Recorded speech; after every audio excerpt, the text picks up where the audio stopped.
Hello guys, magandang araw po sa ating lahat. Ayan, nandito tayo ngayon guys sa isang site ng ating ka-TH.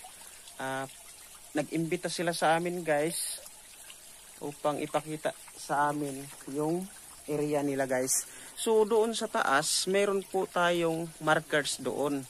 Ayan, meron po doon dots na malaki.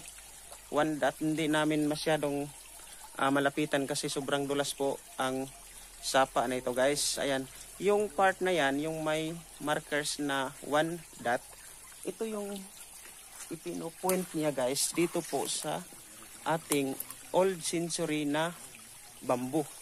Ayan guys, kung mapapansin po ninyo guys, yung bamboo na nasa taas, halos makikita na po niya yung puno niya guys sa baba kasi nakankan po yung lupa. Ayan. Diyan sa baba guys, papakita namin sa inyo. Ayan. Ayan, mayroon siyang wall type na mayroon siyang pinoprotektahan. Ayan. Wall type siya guys na parang sinadyang ginawa talaga yan. Diyan oh. Ayan oh.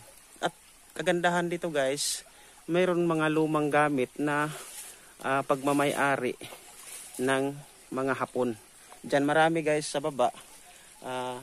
Yung iba na libing na sa sobrang tagal ng panahon. Ayan. At ang area dito mga ka-TH, mayroon po talagang history about po sa mga Japanese Imperial Army. So thank you for watching mga ka-TH.